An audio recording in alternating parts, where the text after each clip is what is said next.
Oke, kembali lagi di channel saya. Makasih buat kalian yang sudah mengklik video ini. Kali ini jelang HUT PDIP. Wah, Bu Megawati sepertinya murka ya, dan mengundurkan diri sebagai ketua PDIP. Wah, apakah benar? Kita lihat sama-sama videonya. Sebelum kita ke video, bantu subscribe dulu channel saya, mohon subscribe. Tidak tunggu lama, kita ke videonya langsung. Let's go. Sehari 2 hari ini kita mendengarkan bagaimana respon politik yang disampaikan oleh mantan politisi PDIP, yaitu Effendi Simbolon, terkait dengan Hasto yang sudah jadi tersangka. Statement-statement Effendi Simbolon tentu sangat mengagetkan. Pertama, Effendi Simbolon itu meminta kepada PDIP untuk melakukan evaluasi secara menyeluruh. Yang kedua, bahkan ini menurut saya yang cukup mengagetkan, adalah meminta kepada Megawati Soekarno Putri sebagai Ketua Umum PDIP itu untuk mundur sebagai bentuk pertanggungjawaban politik. Tentu cukup mengagetkan karena selama ini kita tahu bahwa Effendi Simbolon itu kan dinilai sebagai sosok yang mungkin lurus-lurus saja selama di PDIP. Jadi tidak mengherankan ketika Effendi Simbolon meminta Megawati Soekarno Putri itu mundur dari jabatan politiknya sebagai Ketua Umum PDIP. Ini kan memancing reaksi yang cukup luar biasa dari PDIP. Karena apapun, Effendi Simbolon itu dianggap sebagai bagian dari Jokowi saat ini. Jadi tidak mengherankan kalau kemudian pernyataan Effendi Simbolon yang meminta Megawati mundur, tidak lagi jadi ketua umum partai, ini kemudian membuat perang terbuka antara PDIP dengan Jokowi itu terus berlanjut sampai hari ini. Publik tahu Effendi Simbolon juga dipecat oleh PDIP hanya gara-gara bertemu dengan Jokowi dan dianggap sebagai orang yang kemudian tidak lagi mematuhi fatsun-fatsun politik PDIP. Di Pilkada Jakarta misalnya, Effendi Simbolon itu dianggap satu mazhab dengan Jokowi yang memberikan dukungan politiknya kepada Ridwan Kamil. Jadi tidak mengherankan kalau kemudian Effendi Simbolon yang merasa prihatin terkait dengan kasus Hasto, meminta kepada PDIP mengevaluasi secara menyeluruh, meminta kepada Megawati Soekarno Putri untuk mundur sebagai ketua umum, itu dianggap sebagian suara politik Effendi Simbolon yang saat ini sudah menjadi bagian dari Jokowi. Itulah yang kemudian membuat politisi PDIP Guntur Romli menegaskan ini adalah sebagai salah satu bentuk bahwa memang selama ini ada pihak-pihak yang memang ingin mengaut-aut dan ingin mengobok-obok PDIP supaya tidak sekuat dan tidak setangguh seperti dahulu kala. Jadi pernyataan Effendi Simbolon yang kemudian meminta Megawati mengundurkan diri sebagai ketua umum itu dianggap sebagai bukti yang cukup sahih betapa memang selama ini ada pihak-pihak yang mencoba untuk mengincar posisi ketua umum Megawati Soekarno Putri yang selama ini dianggap sebagai veto player di Partai Banteng yang nyaris tidak tergantikan. Itulah yang saya kira per hari ini publik melihat ini pertarungan politik antara orang-orang yang dekat dengan Jokowi dengan PDIP. Rasa-rasanya agak sulit untuk bisa dihilangkan. Tapi terlepas apapun itu, saya kira dua hal. Pertama, menjadi menarik pernyataan Effendi Simbolon itu karena disampaikan setelah tak lagi jadi kader PDIP. Padahal kalau Effendi Simbolon ataupun ketika masih ada Jokowi, suara supaya untuk melakukan evaluasi menyeluruh terkait dengan PDIP, apalagi meminta Megawati sebagai ketua umum tidak melanjutkan jabatan politiknya, itu disampaikan ketika Effendi masih menjadi bagian dari PDIP, itu saya kira luar biasa. Karena apapun partai itu pastinya butuh koreksi, butuh reorganisasi, yang paling penting adalah mematangkan strategi untuk menghadapi persaingan-persaingan politik yang semakin sengit dan semakin luar biasa. Itulah yang kemudian cukup disayangkan.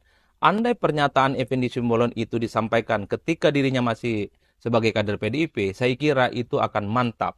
Jadi ini akan dianggap sebagai suara internal partai, suara kader-kader yang ada keinginan untuk melakukan regenerasi kepemimpinan di level ketua umum. Sayangnya, Effendi menyatakan Megawati itu mundur setelah tak lagi jadi kader PDIP. Wajar kalau kemudian dianggap oleh Guntur Romli sebagai bagian dari barisan sakit hati, dianggap sebagai outsider, dianggap sebagai orang yang sudah menjadi pecatan dari partai, yang wajar kalau kemudian suara-suaranya itu sumbang selalu dialamatkan ke PDIP.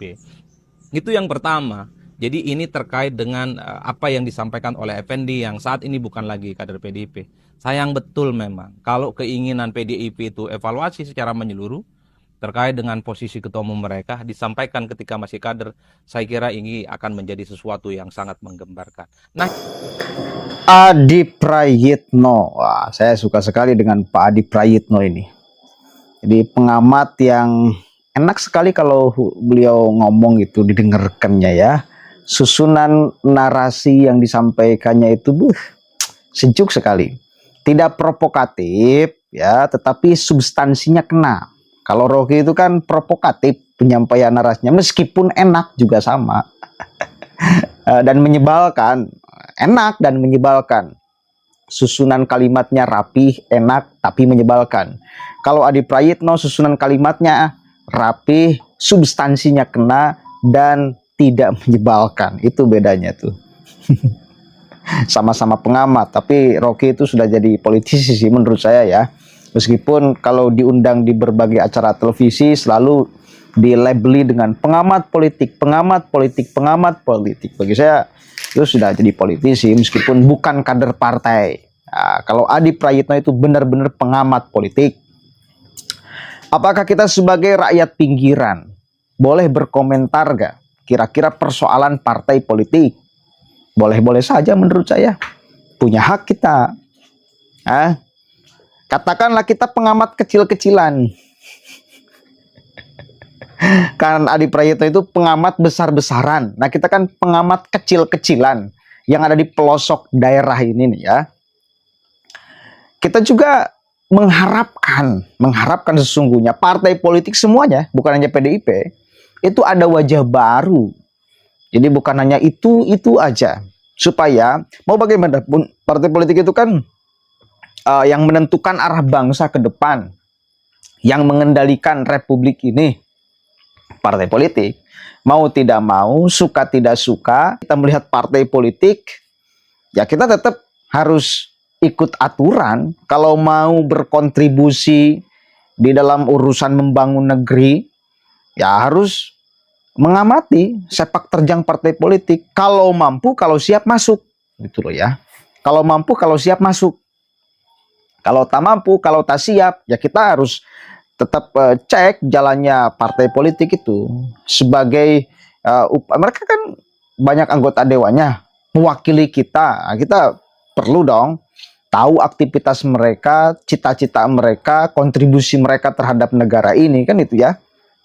Maka kita berhak sebagai masyarakat itu ngontrol juga, memberikan rem bila kebablasan, mengkritik bila tidak sesuai dengan keinginan rakyat, kan itu.